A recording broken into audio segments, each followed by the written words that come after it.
Hello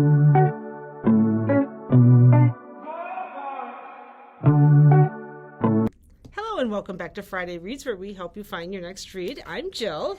And I'm Julie, and you'll notice this beautiful quilt behind us. In October, we're going to have fall quilts in our display case, and we're also collecting information for the Quiltessentially Kimberly quilt that's going to be made by the Quilting Society. So we thought today it would be fun to feature books that feature quilts. So I'll kick it over to Jill first.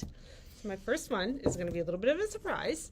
Alias Grace by Margaret Atwood. You know this author from The Handmaid's Tale. This 1996 novel by Atwood tells the story of young Grace Marks, a poor Irish immigrant and domestic servant in Upper Canada who is accused and convicted of the 1843 murder of her employer, Thomas Kinnear, and his housekeeper, Nancy Montgomery. Two servants of the Kinnear household, Grace Marks and James McDermott, were convicted of the crime. McDermott was hanged and Marks was sentenced to life imprisonment. So now the infamous murderess, Grace Marks, is in prison for many years in 19th century Canada. She sits over her sewing, mainly quilts, and tells her story to a doctor who tries to discover once and for all if she is innocent or guilty. So does the reader, for Grace is a slippery narrator as they come. Each chapter is named after a different quilt pattern. Some are reasonably well known, Broken Dishes, Lady of the Lake. Others are obscure with strange names like Snake Fence, Jagged Edge, or the letter X. None of them quite gives a clue we were looking for to interpret Grace's story. Does anything or everything have significance?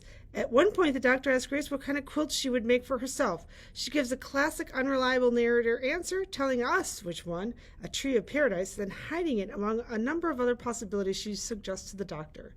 Is she lying to us, or the doctor, or both? A jagged edge indeed. So That one was a surprise. My first author will be familiar to many of you, Susan Wiggs, and her book, The Goodbye Quilt. This was published in 2011.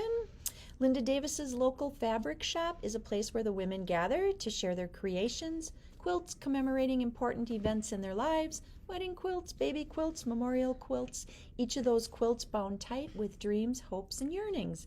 Now, as her only child readies for college, Linda is torn between excitement for Molly and heartache for herself. Who will she be when she is no longer needed in her role as a mom at home? What will become of her days, of her marriage? Mother and daughter decide to share one last adventure together, a cross-country road trip to move Molly into her dorm. As they wind their way through the heart of the country, Linda stitches together the scraps that make up Molly's young life. And in the quilting of each bit of fabric, the hem of a christening gown, a snippet from a Halloween costume, Linda discovers that the memories of a shared journey can come together in a way that will keep them both warm in the years to come. It's kind of a heartwarming tale about mom and daughter. The goodbye quilt as the daughter goes off to college. Well, no theme would be complete without a fun little cozy mystery. Forget Me Not by Mary Marks is a cozy mystery, and it's the first in the quilting mystery series, so there's more if you like it. Martha and her besties Lucy and Bertie are set to expand their Quilty Tuesdays by inviting newcomer Claire Terry into their group. Though at 40, Claire is a tad younger than their average age, her crafty reputation could perk up their patchwork proceedings, especially as they prepare for the fancy quilt show coming to town. And when they arrive at Claire's home and find her dead inside the front door and her exquisite prize-winning quilt soon missing, Martha is not one to leave a mystery unraveled, especially if she wants to stop a killer from establishing a deadly pattern. This is a fun, cozy mystery that may be a bit dark at times. There are 9 books in this series, so if you enjoy this one, there's more to follow. And they all have fun quilting titles. I get such a kick out of the cozy mystery titles. I love them. They're fun.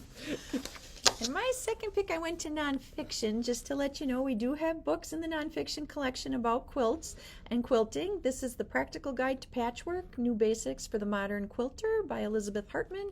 This was published back a ways. This was from 2010. It's got 12 quilt projects in this one for beginners, confident beginners, and intermediates. You can explore different options for each project. Make it with just 2 colors, make it vintage, make it hip and mod, make it soft or playful.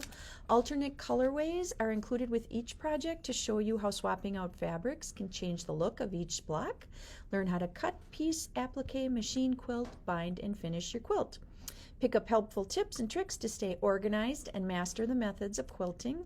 Try a fresh, relaxed approach to making quilts with this new go-to book. The bright aesthetic and clear, simple instructions guide users through the entire process of creating fun and useful quilts that they'll be proud to call their own. It's got a lot of the pictures. It shows you the pictures and all the patterns. Thought this was kind of a fun book. Got some pretty things, and they're a little bit more mod than the traditional quilt patterns. So, practical guide to patchwork quilts. Cool. And my next one is From Here to Home by Marie Botwick. It is set in Too Much, Texas. Mary Dell Templeton prefers the quiet charms of Too Much to the bright lights of Dallas any day. She's relieved to be moving back to her hometown and bringing her cable TV show Quintessential Quilting with her. There are just a couple of wrinkles in her plan. Her son Howard, who is her talented co-host and color consultant and happens to have Down syndrome, wants to stay in Dallas and becomes more independent. Meanwhile, Mary Dell's new boss hopes to attract a different demographic by bringing in a younger co-host.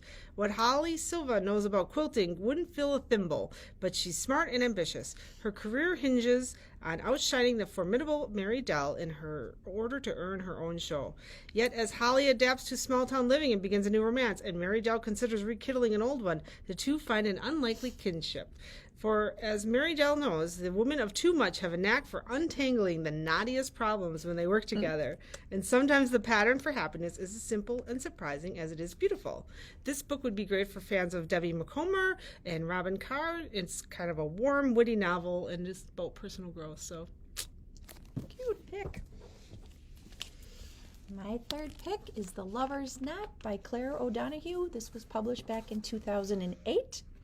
Nell Fitzgerald is thrilled when she receives a gorgeous handmade quilt in a lover's knot pattern from her grandmother Eleanor as an engagement gift. Her joy is short-lived, however, when her fiance announces he's calling off the wedding. Heartbroken, 25-year-old Nell flees New York City for her grandmother's home in quaint Archer's Rest. In this small town, Eleanor's life revolves around her quilt shop, Someday Quilts, and the members of the shop's quilting circle. When the body of a local handyman, known for his flirting with the ladies, is found in the quilt shop, murdered with a pair of quilting scissors, Nell finds herself drawn into the case and drawn to the handsome police chief investigating. As a pattern of clues begins to emerge, one of the prime suspects is Nell's ex-fiancé, whose arrival in Archer's Rest seems suspicious to all. The ladies of the quilting circle continue to piece together their quilts as Nell begins to unravel the mystery. This book is for quilters and mystery lovers alike. The Lover's Knot is the first book in a Someday Quilts mystery series, which has a total of 5 books in that series. a lot of quilting circles. Yeah.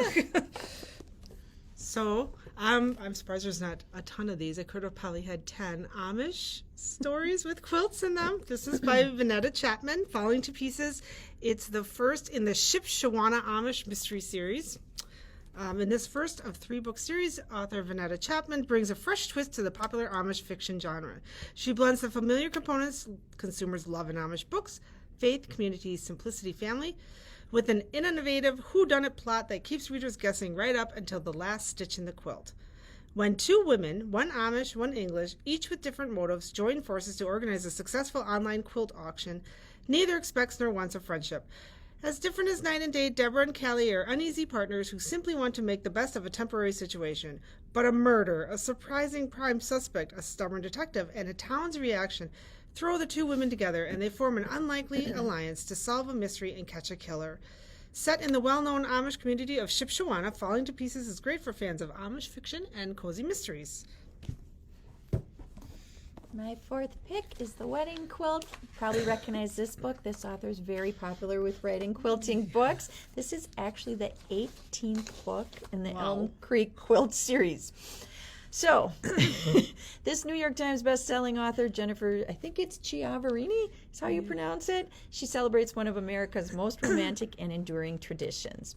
As her daughter's wedding day approaches, Sarah McClure reflects upon Elm Creek brides, past and present, the traditions they honored, the legacies they bequeathed, the wedding quilts that contain their stories in every stitch. Unexpectedly, Caroline confides, "I wish I had a wedding quilt, one I made myself." Sarah yearns to grant this fervent wish, but even the most talented novice would be daunted by the task of stitching, mere days before the wedding, a worthy symbol of the couple's bonds of love, commitment, trust, and hope for the future. Turning to her cherished friends, the Elm Creek Quilters, Sarah asks them to pool their creative gifts. As the women stitch, their memories render a vivid remembrance of family, friendship, and love in all its varieties. So, the Elm Creek Quilts novels, like I said, this is number 18. That author does have a lot of quilting Yes, she books. Does. Pretty amazing. So my next one is a new book published in 2021. It's called Confessions from the Quilting Circle by Maisie Yates. It's about female family bonds. When Lark Ashwood's beloved grandmother dies, she and her sisters discover an unfinished quilt. Finishing it could be the reason Lark's been looking for to stop running from the past. But is she ever going to be brave enough to share her biggest secret with the people she ought to be closest to? Hannah can't believe she's back in Bear Creek, the tiny town she sacrificed everything to escape from. The plan, help her sisters renovate her grandmother's house and leave as fast as humanly possible, until she comes face to face with a man from her past. But getting close to him again might mean confessing what really drove her away. Stay-at-home mom Avery has built a perfect life, but at a cost. She'll need all her family around her and all her strength to decide if the price of perfection is one she can afford to keep paying. This summer, the Ashwood women must lean on each other like never before if they are to stitch their family back together, one truth at a time. So, yeah.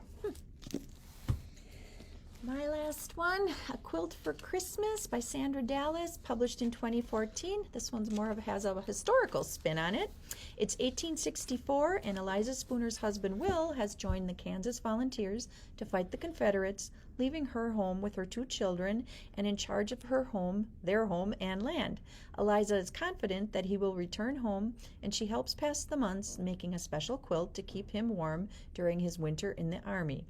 When the unthinkable happens, she takes in a woman and child who have been left alone and made vulnerable by the war, and she finds solace and camaraderie amongst the women of her quilting group. And when she is asked to hide an escaped slave during the war, she must decide for herself what is right and who she can count on to help her. So a little bit of a historical spin in this one, A Quilt for Christmas. Fun. Well, I hope that gave you some good ideas of what to read if you're interested in quilting. And please stop into the library during October and see the quilts on display.